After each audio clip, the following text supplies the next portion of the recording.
conversation avec un petit sondage. Est-ce que le sondage est à l'écran? Bon. Ça va peut-être nous aider à aiguiller la conversation un petit peu plus tard. Selon vous, votre principal défi d'affaires durant la COVID ou après ou avant, est-ce que vous avez un défi d'augmenter la productivité, d'améliorer vos processus de production? Bien sûr, si on parle d'une usine ou d'une manufacture. Réduire les pertes de temps, de matériel. Est-ce que vous désirez améliorer l'expérience client ou des ajustements à votre modèle d'affaires? Et bien sûr, ce peuvent tout être des défis d'affaires qui pourraient être répondus par l'analytique. Donc, si on continue, François que je vous présente. Dans mon travail, je rencontre beaucoup de clients et ceux-ci me disent qu'ils ont eu des audits 4.0. Dans les audits, les recommandations qui sortent très souvent, c'est monsieur, madame le client, vous avez une masse de données qui est inutilisée. Vous devriez les utiliser. Dans le concret, ça veut dire quoi, François? Bien, tu sais, on le vit effectivement. Il y a beaucoup de données que les entreprises ont entre les mains.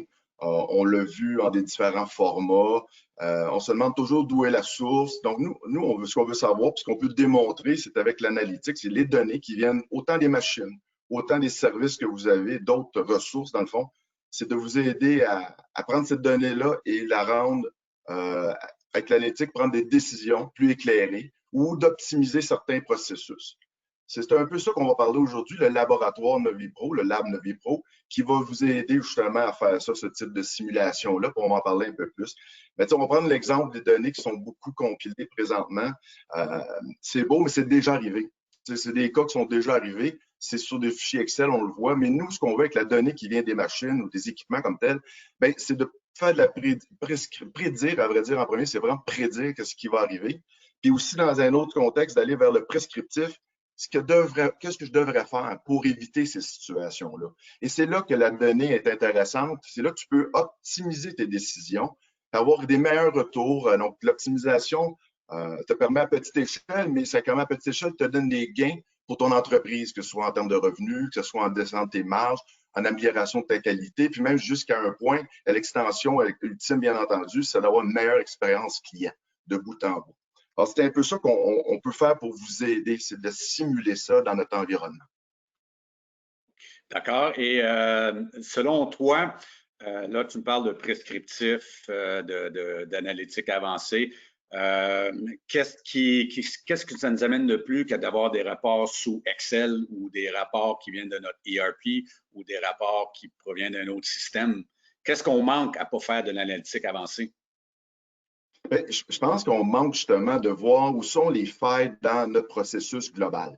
L'analytique te permet de mieux décortiquer ton processus, tes procédés, puis de voir où on peut corriger en tant que tel. Puis la correction, ben, ça va être une décision qui doit être prise pour apporter de la valeur, bien entendu. Une décision ne se prend pas juste en sachant ça n'apportera pas de valeur. Donc, il faut que cette décision-là aussi apporte une valeur à l'ensemble. Je pense que c'est ça qui est important de retenir, c'est comment est-ce que je peux aider, on peut aider l'entreprise à être plus performante à ce niveau-là. C'est en utilisant la donnée, bien entendu. Certains des défis d'affaires que j'ai notés chez les clients, c'est que oui, on est équipé en rapport Excel, en tableau de bord qui proviennent de toutes sortes de sources. C'est beau, ça nous dit le statut d'hier, avant-hier, actuel, qu'est-ce qui se passe. Mais ce que j'ai entendu souvent, c'est les gens dire comment est-ce que je pourrais améliorer les choses? Oui, les ventes vont bien, mais est-ce que ça pourrait aller mieux aller? Nos coûts sont bons, mais est-ce qu'on pourrait économiser? Un exemple en cédule de production. On veut planifier un plancher, on regarde le plancher, on a des machines, on a des ateliers de travail, on a des cédules et il semble y avoir des temps morts. Donc, les questions que les gens se posent, j'ai des temps morts. Est-ce que je peux en faire plus? Est-ce que je vais avoir trop de stock? Est-ce que je vais pouvoir sortir mon stock lorsque ça sort de l'usine? Et ce qu'on va voir souvent aussi, c'est que les gens qui sont chargés de faire ça, des planificateurs, utilisent les données qu'ils ont à la disposition, mais avec les moyens qu'ils ont à la disposition. Donc, Patrick, si je te lançais la question, comment est-ce que tu peux aborder une situation comme ça qui est vécue chez nos clients? Effectivement, plusieurs choses qu'on peut voir. La première chose, c'est qu'en ayant les données, on va être capable de les analyser. Il faut vraiment comme comprendre qu'est-ce qui va bien présentement pour vraiment prendre ça, c'est d'être capable de trouver les facteurs influents. Autrement dit, si on a eu une très bonne production la semaine passée, on a eu une bonne qualité, puis cette semaine, c'est beaucoup moins bon, mais c'est de comprendre. Des fois, on peut juste voir, mettons, comme tu disais tantôt, on peut avoir des tableaux de bord qui vont nous dire ça va bien, ça va mal, mais d'aller chercher l'information pour être capable de comprendre, c'est vraiment de trouver c'est quoi les facteurs influents pour être capable de déterminer ça va être quoi les paramètres optimaux. Puis une fois qu'on a ces informations-là par l'analytique, on est capable de faire de la détection d'anomalies. Donc, on peut être capable de dire, oh, la machine ne va pas aussi bien que la semaine passée, puis pourquoi qu'elle va pas aussi bien, puis même d'être capable de montrer c'est quoi le paramètre optimal qui devrait être utilisé pour ramener la production comme il faut. Ça, c'est plus côté production. Maintenant, côté cédule, tu en parlais tantôt de côté, tu avais des défis aussi d'optimisation de cédule, plusieurs clients qui ont des problèmes de dire, ah, j'ai des machines qui ne fonctionnent pas, puis je ne sais pas pourquoi, puis pourtant j'ai des commandes. Mais une chose qui est importante qu'on pourrait aussi faire, c'est vraiment faire de l'optimisation de cédule de production. On a l'information qui vient des ERP des fois, ou juste l'information des commandes. C'est quoi l'information? Si la commande est due pour quand? Combien de temps qu'on a pour fabriquer cette commande-là? Toute cette information-là, c'est des informations qui sont disponibles, soit dans les ERP, soit dans des calepins des planificateurs. On connaît absolument les temps de procédé de chaque opération. On connaît aussi les contraintes. On sait combien de machines qu'on a, combien de personnes qu'on a, ainsi de suite. Puis, avec les informations aujourd'hui, de plus en plus, on est capable de savoir où est-ce qu'on est rendu dans la production. En ayant toutes ces informations-là, on est capable d'optimiser des cédules de production pour être sûr qu'on minimise les arrêts, puis aussi qu'on ait vraiment de la production le plus possible. Mais François et Patrick, ce que vous me dites, dans mon métier, je suis appelé à comprendre ce que vous dites et pouvoir le positionner. Maintenant, si je regarde un dirigeant d'une entreprise, quelle qu'elle soit, va vouloir justement avoir tout le rendement et le bénéfice de ce que vous dites. Sauf que ce que l'on sait, ils n'ont pas les moyens, ils n'ont pas les connaissances, ils ne veulent pas investir dans les compétences, qui est normal, c'est pas leur pain, le beurre de le faire. Et surtout, on a des problèmes de sortir les gens de la business pour pouvoir faire des projets pilotes. Donc, c'est l'enjeu majeur qu'eux, ils rencontrent. Patrick, comment est-ce qu'on peut rencontrer ces enjeux-là? Oui, ça, c'est une situation qu'on a observée chez plusieurs clients. C'est pour ça qu'on a bâti le Lab Novipro que François faisait tantôt référence. Dans le lab, on collecte, on analyse, puis on visualise le résultat.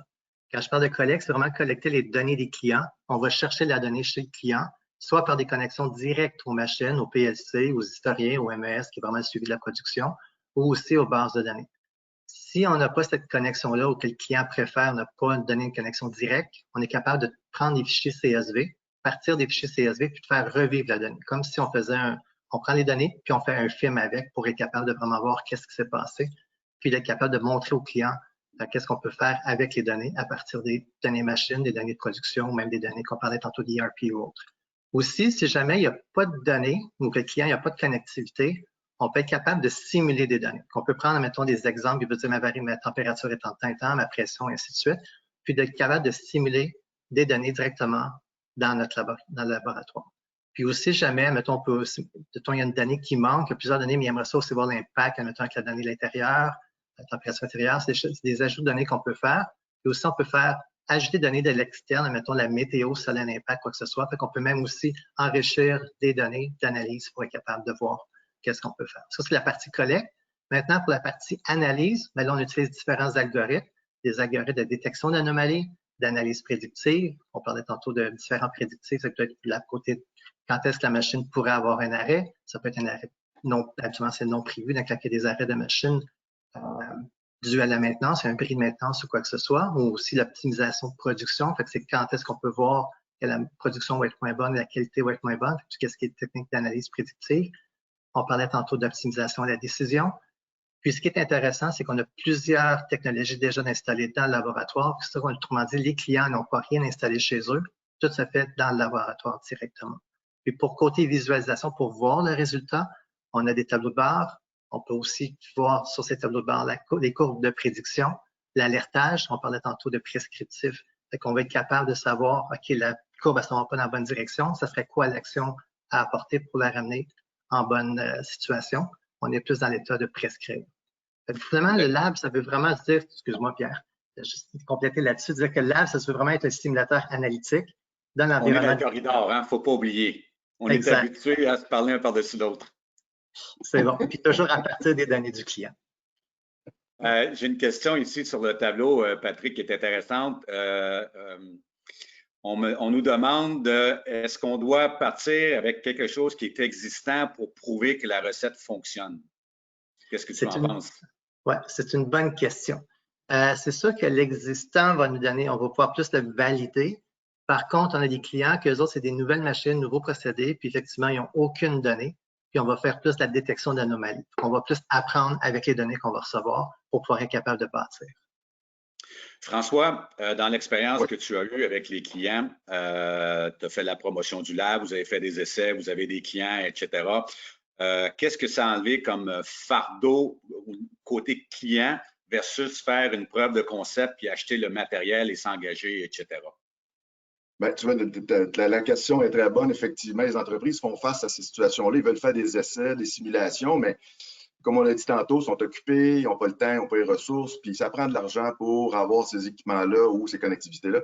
Nous, notre laboratoire, il est déjà monté. Donc, la beauté des choses, c'est qu'on a déjà les technologies, les logiciels, on est capable de simuler l'environnement du client. Et c'est ça qui est important, c'est la simulation contrôlée. Ce qui veut dire qu'on ne va pas chercher d'autres éléments, c'est vraiment des éléments qui vont lui donner des résultats précis qui vont être comme s'il était dans son entreprise.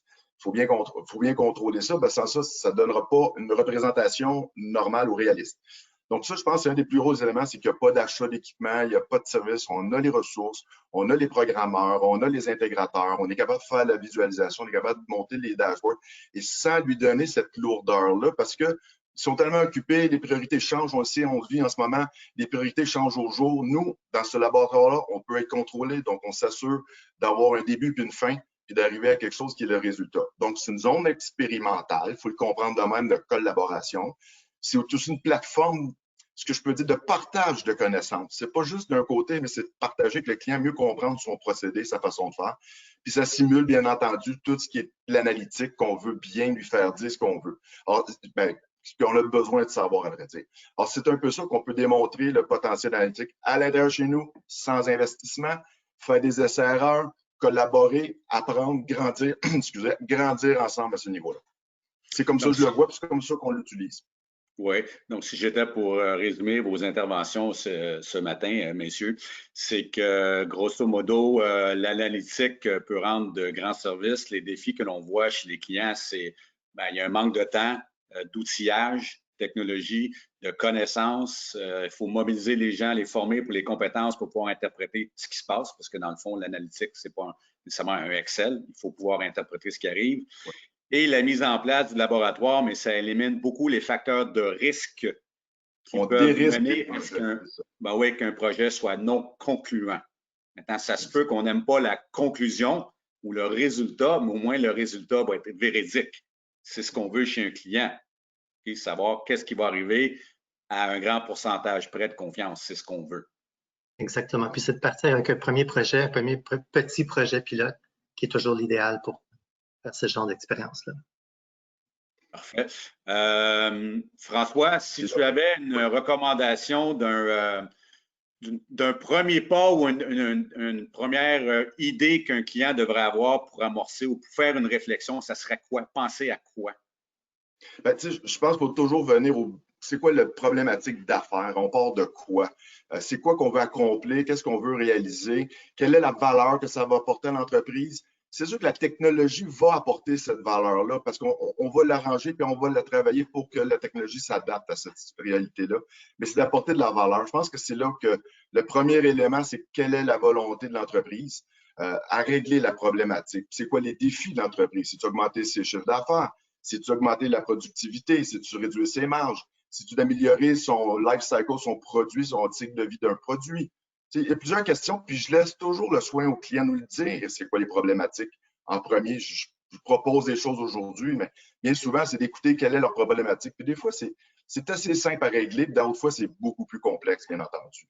C'est pour ça qu'il faut prendre des projets peut-être un petit pas, puis on va apprendre au fur et à mesure un petit projet, un win, puis on continue. Je pense que le modèle d'itération qu'on a, c'est ce modèle-là qui fait évoluer vers une résultante intéressante pour le client.